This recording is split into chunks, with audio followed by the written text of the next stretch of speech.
Por exemplo, no meu caso, nem tem conversa.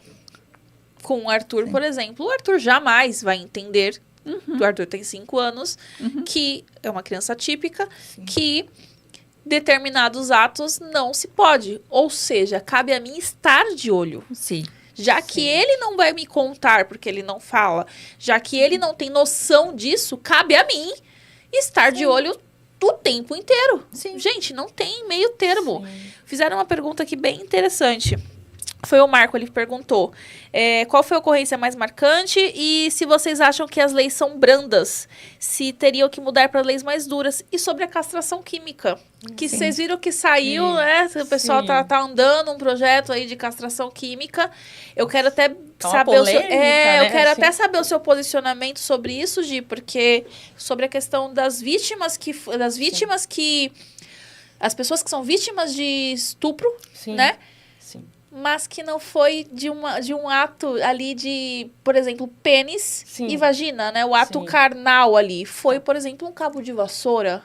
Foi alguma outra coisa? Porque a pessoa que é doente tem essa doença. Você vai me dizer se é uma doença ou não, porque eu não faço ideia se é. Pra mim, é um cérebro perturbado. Às vezes, o tesão da pessoa não é nem ela penetrar a vítima. Ela pode fazer isso com um objeto. Então, a castração química ajudaria no quê, né?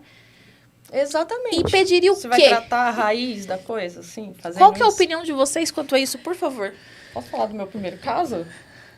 O que aconteceu? Logo quando eu comecei a estagiar com a doutora Renata, teve um caso de estupro de vulnerável. Uma criança de 3 anos. Puxa aqui um pouquinho. Isso. Uma criança de 3 anos. Como eu estava no comecinho... Aí eu digo que é o meu primeiro piti, assim, que eu me assustei, porque a mãe estava com a criança e quando eu dei uma olhadinha no boletim de ocorrência, estava escrito, a violência foi o abuso pelo pai e ela estava com a criança. Eu falei, foi essa criança que sofreu abuso? Ela falou, foi sim, meu filho. E quem cometeu foi o pai dele? Sim. Ah, tá. Aí como era estupro de criança, eu já fiquei... assim, tranquilo. Aí ela falou que queria tirar a medida protetiva dele para que ela pudesse reconstruir a família dela. Isso me chocou. Falei, nossa, como assim, né? O pai violenta o menino. E a mãe quer tirar a medida protetiva porque ela achou melhor. Ela queria dar o direito de convivência para o pai. Devolver para que ele pudesse repensar o que ele fez e ter uma aproximação da criança. Porque a figura paterna e a família dele queria que ela conseguiu? Se aproximasse. Não, porque a gente comunicou, né? O juiz que, em que pese ela querer o cancelamento, não era algo plausível para aquele momento. Sim. Mas tem muitas mães que pedem o cancelamento, tem outras, inclusive, de algumas investigações que estão em andamento, que a mãe sabe e pede para que a criança não conte. Sim. É muito comum, porque ela tem 2 questões que a gente precisa analisar. Bom, primeiro, sempre deixando claro que nada justifica e a pessoa vai ser responsabilizada por aquilo que ela praticou. Mas a gente tem que olhar além do Código Penal, ver o porquê está acontecendo isso. E quando a gente olha para essa mãe, ela tem a questão da dependência emocional deste pai, às vezes tem dependência financeira também, e ela não sabe lidar com tudo isso. Ela pode ter sido vítima também, em alguns casos a mãe foi vítima de violência sexual. Então ela não foi acolhida na época dela, ela não sabe como acolher o filho agora. Ela teve que engolir todas as dores, deixar aquele trauma trancado e levar para a vida adulta. É isso que ela sabe ensinar. Então não dá para sempre responsabilizar a mãe. Em alguns casos a gente responsabiliza. Ela está ali, de alguma forma, ela está participando do crime, porque ela sabe e está permitindo que continue. Ela é responsabilizada. Em outros casos, a gente vê que não tem dolo. Ela não sabe o que fazer. Então, a gente tem que orientar, acolher essa mãe, mudar, analisar em perspectiva de gênero, também a questão dela, porque ela acaba sendo vítima também.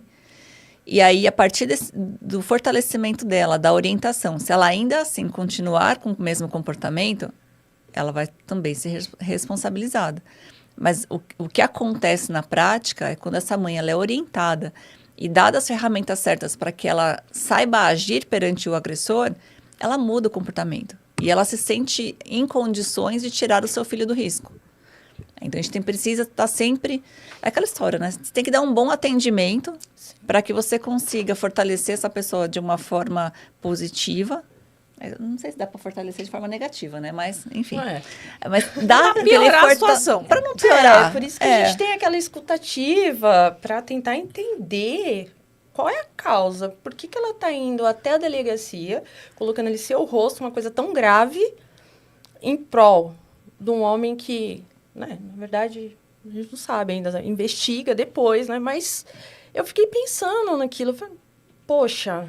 E ela tinha certeza que ele tinha feito aquilo mesmo? Sim, não era somente com a criança de 3 anos. Tinha outro boletim de ocorrência.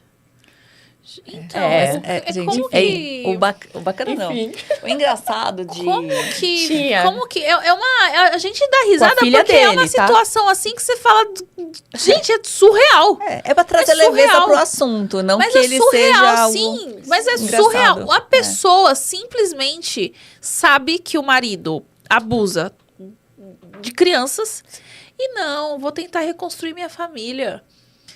Eu acho que ela deveria ser afastada da criança. A criança tinha que sair da mão dela, porque ela nitidamente tá querendo usar a criança pra pessoa voltar pro lar.